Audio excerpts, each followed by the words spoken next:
What's up guys, Weather Wednesday, coming at you with another Raid Shadow Legends video. And today, I don't have a lot going on in the game. For me personally, I need to finish up a few more dragon runs, and then I've got some waiting to do as I work on the current fusion for Scorid. So I don't have a lot going on. I'm not pulling any souls today or anything like that. So, since I'm on a little bit of a break between going hard on different dungeons and stuff like that, I wanted to talk about something that has always interested me in Raid Shadow Legends, and that is, what is the end game of this game? Because it's changed over the years. They've added a lot of content, and I'm curious when somebody says, I'm an end game player. And that's something that I typically say, is that I'm a relatively end game player. I've been playing for 3 years. I've progressed quite a bit. But what does it mean to you when somebody says that they're an end game player? Because there are different areas of the game that perhaps you value more than others. For example, if we talk about arena situations, some players find PvP to be the most important part of the game. And I even once heard a creator say that you're not an in-game player unless you are consistently finishing in the top 10 of Platinum Arena, which I found to be quite absurd and quite the Kraken point of view. Because if you have to consistently be a top 5, top 10 player, that means that some people who are inconsistently top 10 aren't an endgame player. And that means maybe only a few people are endgame players. Now that was a while ago. That might have been 2 years ago that I heard somebody say that. I thought that was a pretty ridiculous claim, because I think that there's a difference between being an endgame player and being a top player. For me, endgame means that you can tackle the hardest content. Now, we'll get into that a little bit later when we get into PvE. But as far as being endgame in arena, I think for a long time, getting to gold 5 was just kind of a standard thing that people can just do. As soon as they added gold 5, because it used to just be up to gold 4, when they added gold 5, they changed some rules and they made it pretty easy for people to get to gold 5, like relatively easy. So I don't feel like that's even that much of a challenge. And then there's tag team arena. Now you can see that I'm in silver 3. I dropped down a little bit. Personally, I don't think that many people value tag team arena. As you can see, I just put in one-man defenses unless I'm trying to push up higher. As far as the tiers are concerned, I can pretty easily make it to gold 1, and I have very little interest trying to push to gold 2, because as you can see, to get into gold 2, you have to have basically a top 10,000 account, which maybe I could get into gold 2 if I really tried. But I've never had the greatest luck when it comes to getting arena nukers. I don't have the best arena account. But live arena is a totally different animal. I think this is really where end game status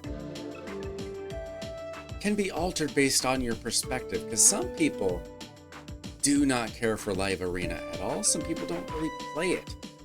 I play it for 2 reasons, and believe me, for a long time I did not go hard in this.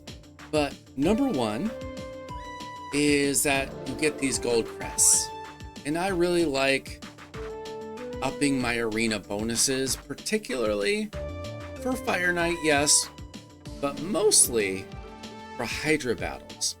As you can see, I've got my Hydra battle area bonuses pretty high up there. They're pretty strong, and it's all because of playing live arena. The other reason is because of these missions for Marius. As you can see, like right here, win 40 live arena battles. There's a ton of those missions when you're on the hunt to Marius. Now I am pretty close to getting my Marius, and that is one of the things that you might consider to be endgame. What's endgame? Well, very early on, perhaps it was getting your Arbiter, but pretty much Arbiter is an easy thing to get these days. Like, she's not that difficult to get to. And there's a lot of players who have had Arbiter for 4.5 years, longer, probably close to 5 years, not long after the game came out. I'm sure that some whales just went through it really quick. I'm not sure. I've been playing the game for 3 years, so I wasn't there in the very beginning, but I'm guessing the Arbiter was not that hard to get for the top end players very, very early on in the game. And then it came to Romantu. Now I got my Romantu last year. So last summer I was finally able to push into Gold 1. And that's why, a year later, getting to Gold 1 isn't that big of a challenge for me now. But back then, Gold 1, I'm talking about Tag Team Arena, of course. And now Marius. I feel like Marius is a very good gauge of what I consider to be endgame. Not just getting Marius, but being able to get Marius. Because some people, they just don't focus on these missions. They'll like, we'll get it when we get it. But I've been trying pretty hard.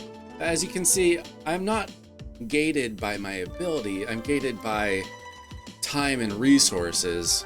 I have to earn 80 Immortal Soul Essence from the Iron Twin Fortress. That just takes time and luck, because you can run all the keys you want, but you can only get 12 per day. So you get these soul essences when you get them. So, do you consider endgame to be more relevant to how are you progressing in live arena? As you can see, I'm gold 2, so I'm getting there. I took a long time of not playing very much. The last couple months I've been playing more because of those Marius missions, and as you can see, I'm climbing. One day I might actually get Quintus, even though I would say I'm kind of a casual live arena player. I try to get my battles in. Some days it just doesn't happen, mostly because I really don't like the times for when they have it. So I'm working my way up. Maybe I'll get there. Another question I have is, these leaderboards, how accurate are they once you get out of the top 100 or whatever? Because I've seen this number jump around a bunch, and I have a hard time believing it. It says I'm top 12,000. That feels pretty close, but sometimes it's way up there, sometimes it's not. And I can't figure out if this number means anything. So that's approximately where I am. Now, when it comes to PvE, like I said, the Marius missions feel like a pretty good gauge of that, but it's really about what can you take down? What can you do in this game? One thing I'll note about these missions is the last mission asks you to get 30 million damage in Brutal. Now, I think that's fair for one particular reason, is that in order to take down Nightmare, your clan has to have gotten through normal, hard, and brutal. And we were just able to get through Brutal a couple weeks ago because I put 2 very good keys into Brutal, and I had a couple more clanmates who were really progressing there. So we were finally able to beat Brutal, and I was finally able to take on Nightmare. And as you can see, 2 of us in the clan got the top chest, the Grandmaster chest for Hydra, for the first time. Now, I probably could have done it months ago, but as a clan, we weren't there yet. And so that's why I feel like the Marius mission of just being able to take down Brutal, that seems fair because it's a bit of a clan issue. So much, I'm not in like a top clan. And so I've just been progressing with the clan, trying to help out the clan. And so here we are. Looks like we've taken down half of Nightmare. My 200 million and this guy's almost 100 million are a big part of that. And then we've got a third member who looks like he got the second chest. That's pretty good. He's not even level 100 and he was able to get the second chest in Nightmare. So that's some really good progression by him. Oh, probably took me way longer. I'm not sure how long he's had his account, but he's not even level 100. I know he's been playing for over a year, but I'm not sure how long he's been playing. He watches my videos, so he'll probably answer. But I feel like Hydra is a very good gauge of where you are in the game. Now, a little bit of that is, are you getting the right champions? But a lot of it is also the gear and just being able to figure out the game. So I feel like being able to take down Nightmare, I feel like if you can take down Nightmare Hydra, I'd consider you pretty end game, typically. But there are other areas of the game that perhaps you've figured out a cheese factor of taking down Hydra. Maybe you built a Wixwell team or something like that. So what else in the game could possibly affect whether or not you're an endgame player? Obviously, faction wars, maybe 2, 3, 4 years ago, this was endgame. But now we've got hard dungeons. So can you take down, Ice Golem hard 10, Spider hard 10, Dragon hard 10? And quite frankly, those 3 were pretty easy for me. And just a month or 2 ago, I was able to finally get Fire Knight hard 10 down, but with a very RNG heavy team. And I typically just farm stage 6. So, do you have to have like a 1-minute team on hard Fire Knight 10 to be an endgame player? I don't think so, but there are probably some Krakens out there who feel that way. But can you take down Sand Devil Necropolis 25? Can you take down Phantom Shoguns 25? I think these are all very important factors. I think now that they've nerfed these 2 and Iron Twins, that should all be pretty, they should be a lot easier for a lot more players. So if you're an endgame player, you should probably be able to do those things. And what else?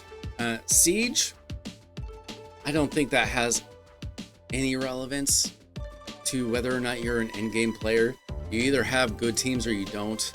I mean, it's basically arena. It's not quite arena, but it's basically arena. So I would take live arena and classic arena way more into consideration than how you do in Siege. Siege is just a funky arena thing.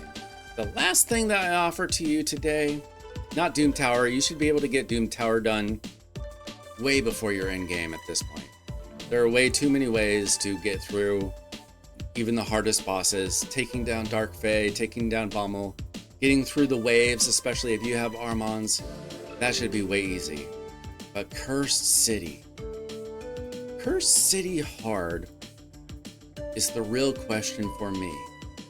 How good do you have to be at the Cursed City to be considered an in-game player? Because a lot of these stages, Awakened stages, kind of depend on, do you have very specific champions? And even Amius, as you can see, I've taken down the last couple months. I've taken it down a total of 3 times maybe. The first time was with a Godseeker Aniri Cheese. The last couple times I've been able to take it down. Just happen to have the best champions or good enough champions for that particular month. Maybe next month I won't be able to. So I just really don't like taking down this boss. He's kind of annoying. Like, even if you have the team, I don't enjoy it. So perhaps Amius is your standard. This is the team I took it down with. Just having those burns. Newt does so much damage. have a bunch of revives. No. Is Amius your standard of endgame? Like, can you take down Amius? Does that make you an endgame player? Or is it this last thing? Now, to be the most endgame player, to be a top player, means taking on Soulcross. And Soulcross to me is not just endgame. I think it's top player endgame in my opinion. I feel like this is the difference between endgame. Endgame, maybe you can take down Amius. Maybe you can clear out most of this stuff. As you can see, I took down S1, S4, S5, S6. This is more than normal. I was able to take down 5 stages. No, 6 stages of Soulcross. That's really good for me. There are only a handful of players in the whole game, maybe 2 handfuls now, that can finish everything.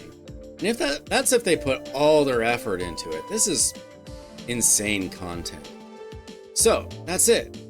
That's my question to you. Where do you draw the line of what endgame is? Is this a fair representation to say that is Amius the level? Like, if you're an endgame player, should you be able to take down Amius? Maybe that's the line, or maybe it's clearing out these sections. Maybe it's just getting through the dungeons. Like, if you can get through all the dungeons and do basically, if you can get through all the Doom Tower, get through all the dungeons, and you take down Hydra Nightmare, maybe that makes you an in-game player. Maybe it's getting Marius. Maybe that makes you an in-game player. I feel like if you can get Marius, you can call yourself an in-game player. But I don't think that's the only line, because I don't think everybody goes hard after getting Marius. There's probably some endgame players that haven't bothered to get Ramontu, because they just don't care. I wonder, this is my question to you. What is your definition of endgame player? I'm gonna say the ability to get Marius. Not getting Marius, but can you technically take down all the content necessary to get him if you wanted to? That's where I'm going to draw the line today, but I'm really curious about your thoughts. What makes an in-game player? That's it for me today. Thanks so much for watching. I'm Wilder Wednesday. Thank you to all my subscribers. Right now I'm at 388. Hoping to get to 1,000. Maybe you can help me out. If you can, subscribe to the channel. If you like this video, hit like. And if you have thoughts on the video, leave a comment. And I'll catch you in the next Raid Shadow Legends video. See ya!